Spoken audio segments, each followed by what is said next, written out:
Hey guys, welcome back to another episode of Loud and Ugly Garage. Last episode you saw us take the 56 body off of the frame.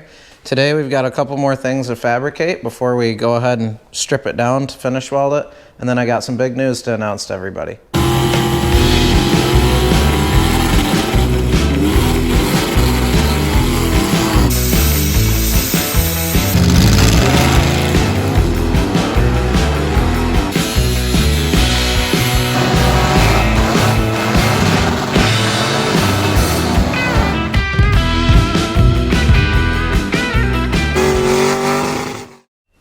Here we have the big news. Woodward Fab is now going to be doing a little bit of support for us here. They went ahead and hooked us up with a tubing bender. Seems how we've got a lot of roll cages to build in the near episodes for the 56, the little Ford truck we're building, possibly the 30 coupe as well. So we've got tons of stuff that we're always doing, as you guys know. These guys are real local to us. They're about 15 minutes down the road. So I reached out to them, being a local company. They wanted to help us out because we're also a local company. It's awesome that they went ahead and hooked us up with this, and I'm excited to see what they bring for the future and excited to get my hands on this bender and start bending some tubing. We were evaluating some of our issues here that we had before we tear this frame down, because I want to make sure everything's good before we get it all torn down.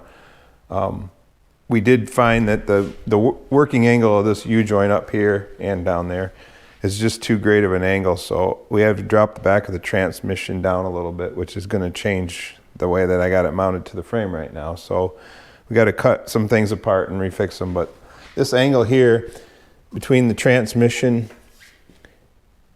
which would be this angle as straight as the yoke comes out, and the U-joint itself, you don't want it more than 3 degrees at the most. I'd like to get it closer to 1 degree. That way the working angle of the U-joint itself is not exceeded, and then we get a vibration from that. So right now, the way I've got it set up, we're at about a 1 degree difference. So that's really good to get within 1 degree, I think. We won't have any vibration with this U-joint then. Which means we had to drop the back to the transmission. We're gonna have to probably cut the motor mounts loose and set them at a little bit more of an angle so it's not under a load. But we'll fix that real quick here, and then we'll get to stripping this baby down.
We got our new trans cross member made.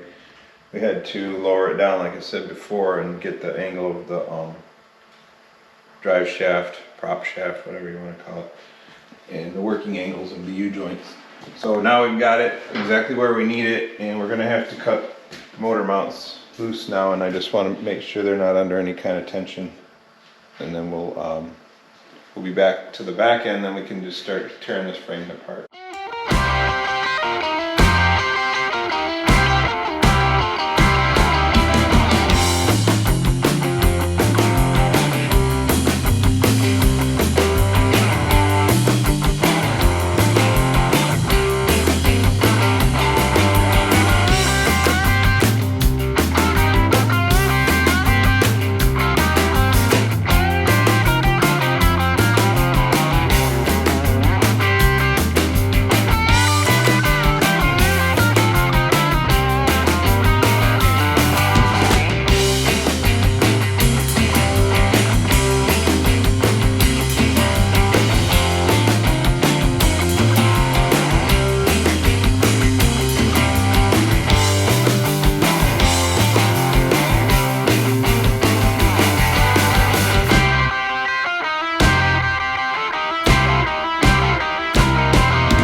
Just got the outriggers on the front part of the frame done up. Like I said, we had to do that with the body off. This made it a lot easier to find the angle to cut this. So they're sticking out the same on both sides. We measured for our drive shaft loop. It's got to be 6 inches back from the center of your yoke. And then now we're moving on to remounting these ladder bars so that they're parallel with the ground. That way they get maximum traction that way. So kind of like I did on Loud and Ugly, my truck, for my ladder bars, I took a piece of box steel here and made hangers out of them. We are going to cap the upper and the lower side of them. And then we're just going to center these up on here, get everything level, and tack it together.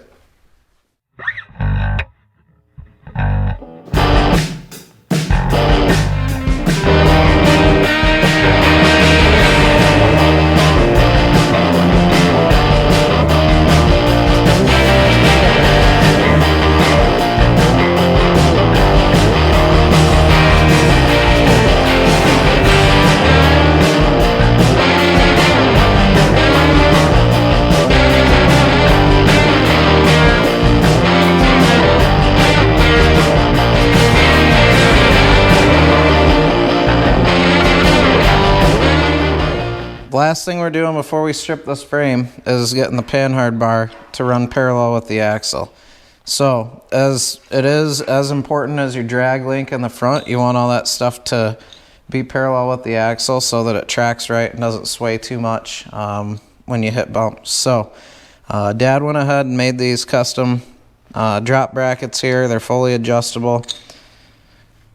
Now that the bar is perfectly level, we're going to tack those into place. We're going to throw these ones in the garbage. Did a tag right there so I can maybe level these too. Okay, now let's see.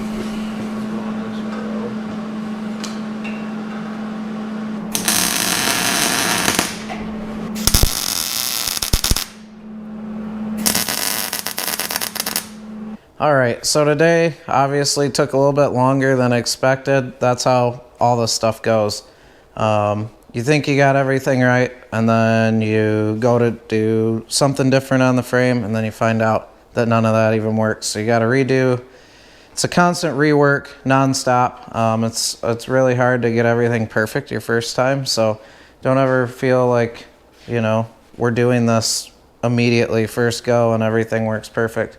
It's definitely a lot of off-scene stuff that we've been doing. My dad does a lot of bracket work, making little gussets and all sorts of stuff while, you know, I'm welding here, he's cutting there. So there's just a lot of behind-the-scenes stuff that goes into this. So today we finished up the driveline. We got that straight. We got our outriggers on the frame. We actually made a whole new trans mount, lowered that a lot for the driveline. We cut the motor mounts off, redid those, redid the Panhard bar mount so that it was parallel with the rear axle. We've got the ladder bars finally level with the ground, so that's going to give us good traction. Then we've got these brackets and everything that we had to do for that ladder bar to make them hang down that far. So now that everything is finalized and we've gone through, everything looks good. Next episode, we're gonna tear this apart, strip it down to a bare frame. We're gonna start welding this thing up. We got a lot of more fabrication to do to gusset things because everything's just tacked together right now. So there's a lot of more fabricating that's gonna be going into this and a lot of welding. So I'll be sure to cover, like I said a couple episodes ago, maybe some welding tips, some fabrication tips, so that can help you along your build. So thanks for watching, and we'll catch you next time.